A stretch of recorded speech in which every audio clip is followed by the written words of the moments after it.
ప్రస్తుతం స్క్రీన్ మీద చూస్తున్న బోడుప్పల్ దగ్గర చూస్తున్న దృశ్యాల్లో కార్ పూర్తిగా మునిగిపోయిన దృశ్యాలు కూడా చూస్తున్నాం మనం. రాజు, చాలా చోట్ల నీరు నిలిచిపోయి ఉండడం చూస్తున్నాం. కొద్దిసేపటి క్రితం జిహెచ్ఎంసీ కమిషనర్ మాట్లాడినప్పుడు ఆయన ఒక పిలుపునిస్తున్నారు. అత్యవసరంగా కూడా మ్యాన్ హోల్స్ దయచేసి తెరవద్దు అధికారికంగా, అంటే ఒకవేళ అధికారుల పర్యవేక్షణ లేని పక్షంలో అని అంటున్నారు. మరి ఈ నీటిని డ్రైన్ చేయడానికి ఏమన్నా ప్రయత్నాలు జరుగుతున్నాయా ప్రభుత్వ యంత్రాంగం నుంచి? అది ప్రభుత్వ యంత్రాంగం నుంచి జిహెచ్ఎంసీ సంబంధించిన అధికారులు కూడా ఉదయం నుంచి విధి నిర్వహణలో ఉన్నారు. ఉదయం నుంచి కూడా ప్రతి ఒక్క కాలనీ లేకుండా రోడ్ల మీద జిహెచ్ఎంసీ అధికారులు ఏవైతే మాన్యువల్స్ ఉన్నాయో మాన్యువల్స్ వద్ద వాళ్ళే పర్యవేక్షిస్తున్నారు. ఎందుకంటే ఇతరులు మాన్యువల్స్ తీయడం వల్ల ఒకవేళ నడుచుకుంటూ వెళ్తే ప్రమాదం జరిగే అవకాశాలు ఎక్కువగా ఉన్నాయి. ఎందుకంటే తెలియక మాన్యువల్స్ ఉన్న ప్రాంతాలు పూర్తిగా కూడా నీటిలో మునిగి ఉన్నాయి కాబట్టి వాళ్ళు నడుచుకుంటూ వెళ్ళిన మాన్యువల్స్ లో పడే అవకాశాలు ఎక్కువగా ఉంటున్నాయి. దాంతో పాటుగా జిహెచ్ఎంసీ అధికారులు పర్టికులర్ గా కాలనీలో ఉన్న వాళ్ళకు కాలనీ వాసులకు కూడా చెప్పడం జరుగుతుంది. రోడ్ల మీదకి మీరు దయచేసి రాకండి, నీళ్ళలో నడవకండి, పిల్లల్ని మాత్రం తీసుకురాకండి అని చెప్పడం జరుగుతుంది. జిహెచ్ఎంసీ అధికారులు అంటే వాళ్ళ జిహెచ్ఎంసీ అధికారులు తక్కువగా ఉన్నారు ఈడ. ఎందుకంటే ప్రతి కాలనీలో కూడా ఇదే పరిస్థితి నెలకొంది. ఎక్కడ చూసినా కూడా వర్షపు నీరు పూర్తి స్థాయిలో మోకాలలో నీళ్లలో కాలనీలు ఉండిపోయాయి. కాలనీలో వర్షపు నీరు మొత్తం వెళ్ళాలంటే మాత్రం ఖచ్చితంగా మాన్యువల్స్ తెరవలసి ఉంటుంది, మాన్యువల్స్ నుంచే వెళ్ళవలసి ఉంటుంది. ఈ మాన్యువల్స్ తెలిసి ఉంటే కనుక అక్కడ ఎవరైనా అధికారి కానీ జిహెచ్ఎంసీ సిబ్బంది కానీ లేకుండా ఉండి మాన్యువల్స్ తెరిచి ఉంటే కనుక ఎవరైనా పాదచారులు నడుచుకుంటూ వెళ్తే దానిలో పడే అవకాశాలు ఎక్కువగా ఉన్నాయి. కూడా ఇటువంటి ఘటనలు ఎన్నో జరిగినాయి మనకు తెలుసు స్వప్న. రైట్ రాజు, ఇప్పుడు ప్రస్తుతం మనం దృశ్యాలు చూపిస్తున్నాం ప్రేక్షకులకు కూడా. చాలా చోట్ల ట్రాఫిక్ అంటే ముందుకి నడుస్తున్నా కూడా మందగమనంతో సాగుతున్నాయి. అంటే ఆర్టీసీ బస్సులు సైతం బస్సుల రాకపోకలు ఎలా ఉన్నాయి నగరంలో?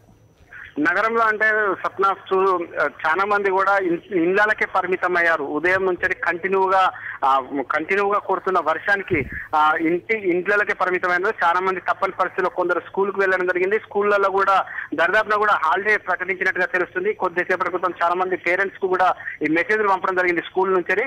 ఆ స్కూల్ హాఫ్ డే వరకే ఉంటుంది, దయచేసి పిల్లలను కలెక్ట్ చేసుకోండి అని చెప్పి చెప్పడం జరుగుతుంది. ట్రావెల్ సంబంధించిన బస్సులు మాత్రం ఖచ్చితంగా యథావిధిగా ఉదయం స్కూళ్ళకి వెళ్ళడం జరిగింది. దాంతో పాటు ఆఫీసులకు వెళ్లే వాళ్ళు మాత్రం చాలా మంది వెళ్ళడం జరిగింది. అయితే వర్షం ఓవైపు పూర్తిగా రోడ్లపై నిలవడం, దానికి తోడు రోడ్లన్నీ కూడా పూర్తిగా ధ్వంసం అయిపోవడంతో అంటే స్లోగా ఆ ట్రాఫిక్ పోవడం జరుగుతుంది. మొత్తం పూర్తి స్థాయిలో కూడా ట్రాఫిక్ నిలిచిపోయి అడుగు వేయని పరిస్థితులు మాత్రమే కొనసాగుతుంది.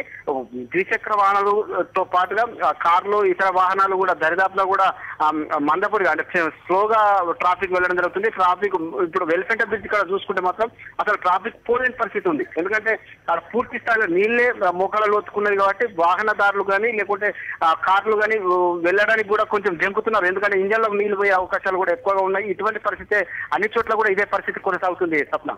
రైట్ రాజు, అండ్ ప్రస్తుతం మనకు అందుతున్న రిపోర్ట్ ప్రకారం మరి 2-3 రోజులు ఇలాగే పరిస్థితి ఉంటుందని చెప్తున్నారు. రాజు, కెన్ యూ కన్ఫర్మ్ ప్లీజ్? పరిస్థితి అంటే వాతావరణ శాఖ అధికారులు కూడా ఇంతకుముందు కొద్దిసేపటి క్రితం చెప్పడం జరిగింది. 3 రోజుల వరకు ఈ వర్షాలు పడే అవకాశాలు ఉన్నాయి. పూర్తి స్థాయిలో వర్షాలు పడతాయి.